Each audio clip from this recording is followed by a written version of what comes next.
الفساد في البر والبحر بما كسبت أيدي الناس. حاضرین گرامی، آج جو ہندوستان کے حالات ہیں وہ بڑے ہی نازک موڑ سے گزر رہے ہیں.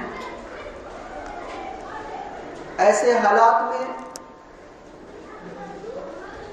سب سے بہادر، سب سے خوش نصیب ہے وہ شخص جو اپنے ایمان، اپنے اعمال کی حفاظت کرے اور اللہ رب العالمین کو اپنا رب تسلیم کرے، اسی پر توکل کرے، اسی پر بھروسہ کرے اور انتہائی نرمی کے ساتھ خوش دلی سے اپنے بھائیوں سے ملاقات کرے، اپنی دشمنی کو ختم کرے اور آپس میں اتحاد و اتفاق کا مظاہرہ کرے. سب سے خوش نصیب افراد. ہم دیکھتے ہیں کہ ہندوستان کے اندر کشمیر سے لے کر کنیا کماری تک پورے ہندوستان میں جو مسلمانوں کے حالات ہیں اور مسلمانوں کے ساتھ جو سازشیں ہو رہی ہیں، یہ انتہائی افسوسناک ہے. کبھی لو جہاد کے بہانے مسلمان کا قتل کیا جاتا ہے تو کبھی موک لنچنگ کے ذریعے مسلمان کو اس کا خون بہایا جاتا ہے. کبھی دھرم کے نام پر، کبھی جے شری رام کا بہانہ لے کر اس نام کے ذریعے، اور کبھی گو رکشا کے نام پر مسلمانوں کو نشانہ بنایا جا رہا ہے، قتل کیا جا رہا ہے. اب حکومت، میڈیا اور جو حکومت کے ماننے والے میدان میں اتر چکے ہیں. غور کرنے کی بات ہے کہ ہم نے کیا قصور کیا ہے، کس گناہ کی سزا ہمیں مل رہی ہے. آج پوری دنیا ہندوستان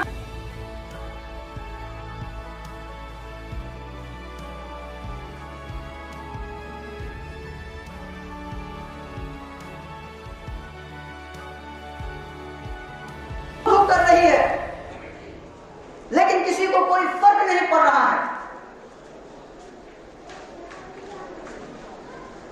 ہندوستان کی راجدھانی دہلی کے اندر وائلنس ہو رہا ہے، مسلمانوں کا قتل عام ہو رہا ہے، مسلمانوں کو ٹارگٹ، ان کے دکانوں کو ٹارگٹ بنایا جا رہا ہے، ان کے گھروں کو ٹارگٹ بنایا جا رہا ہے. آخر ایسا کیوں؟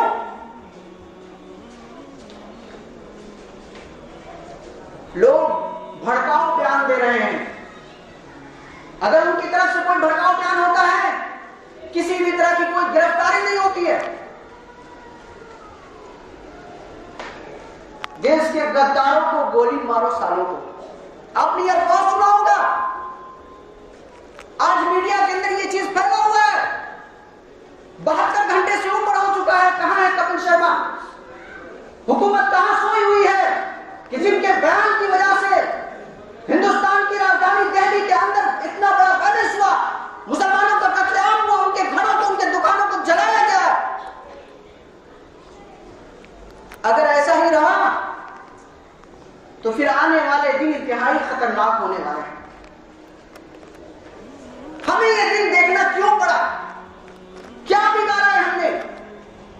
اللہ فرماتا ہے قرآن مجید کے اندر، مسلمانوں غور کیجئے، کہیں نہ کہیں ہمارے بکھرے ہوئے قدم ہیں، کہیں نہ کہیں ہمارے بہکے ہوئے قدم ہیں. اللہ فرماتا ہے قرآن مجید کے اندر، سورہ شورى، سورہ نمبر 42، اس میں دیکھیے آیت نمبر 30 ہے وَمَا أَصَابَكُم مِّن مُّصِيبَةٍ فَبِمَا كَسَبَتْ أَيْدِيكُمْ وَيَعْفُو عَن كَثِيرٍ. جو بھی مصیبتیں تمہیں آتی ہیں، جو بھی پریشانیوں کے تم شکار ہوتے ہو، وَمَا أَصَابَكُم مِّن مُّصِيبَةٍ فَبِمَا كَسَبَتْ أَيْدِيكُمْ، وہ تمہارے ہاتھوں کی کمائی ہوتی ہے. وَيَعْفُو عَن كَثِيرٍ، اللہ تو ایسے ہی معاف کرنے والا ہے، بخشنے والا ہے. وَيَعْفُو عَن كَثِيرٍ، وہ تو تمہارے بہت سارے چھوٹے چھوٹے گناہوں کو ایسے ہی معاف کر دیتا ہے، گناہ صغیر کو ایسے ہی معاف کر دیتا ہے. ضرور مسلمانوں کی اکثریت گناہ کبائر کے اندر ملوث ہے، اور اکبر الکبائر گناہ جو ہے ان کے اندر ملوث ہے. اکبر الکبائر، جب کوئی قوم اللہ کے فیصلے کو چیلنج کرتی ہے، اللہ کے قانون کے ساتھ کھلواڑ کرتی ہے، اللہ کے حکم کو نظر انداز کرتی ہے، اللہ ایسی قوم کو ایسا ہی سبق سکھاتا ہے. وَمَا أَنْتُمْ بِمُعْجِزِينَ فِي الْأَرْضِ وَمَا لَكُم مِّن دُونِ اللَّهِ مِن وَلِيٍّ وَلَا نَصِيرٍ. اور تم زمین میں رہ کر اللہ کا کچھ بگاڑ نہیں سکتے. اتنی ساری آفتیں آ رہی ہیں، بہت کم ایسے مسلمان ہیں، قلیل من الشاکرین، بہت کم ایسے لوگ ہیں جو اللہ رب العالمین کی عبادت کے لیے یکجا ہوتے ہیں، جمع ہوتے ہیں، اسے گریہ جاری کرتے ہیں. بہت کم ایسے افراد.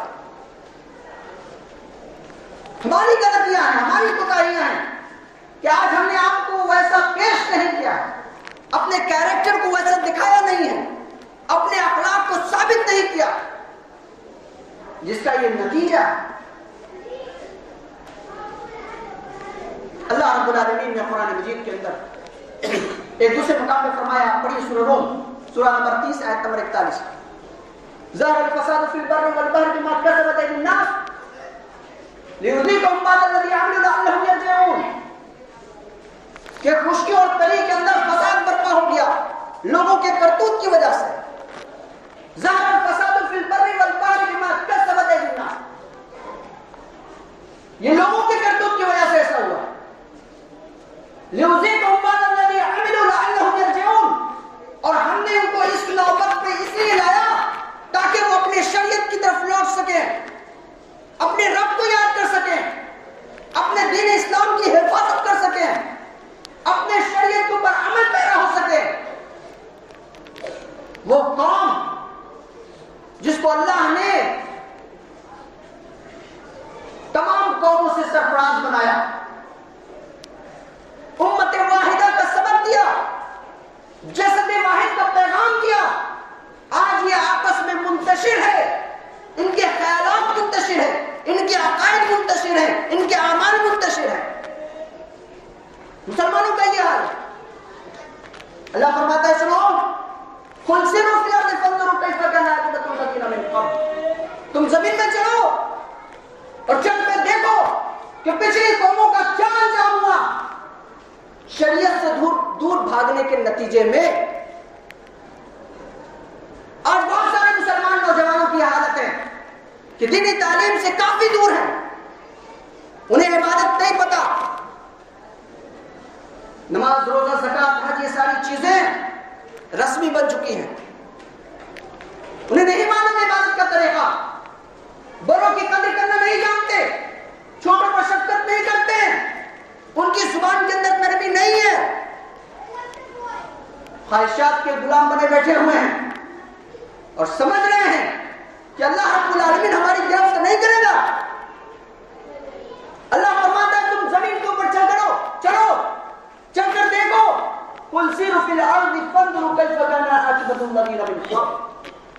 کیا انجام ہوا ان لوگوں کا جن لوگوں نے شریعت کو جھٹلایا، نبی کو جھٹلایا، ان کے پیغام کو جھٹلایا، رسالت کو ٹھکرایا، اللہ کے قانون کو نظر انداز کیا. کیا انجام ہوا ان کا؟ اکثرهم مشرکون، ان میں سے اکثر لوگ مشرک تھے، اکثر لوگ مشرک تھے. ہم مومن ہیں. اگر آج عقائد کی بات کی جائے، عقائد کا چیپٹر کھولا جائے نا، تو اکثر مسلمان شرک و بدعت کے دلدل میں پھنسے ہوئے نظر آئیں گے.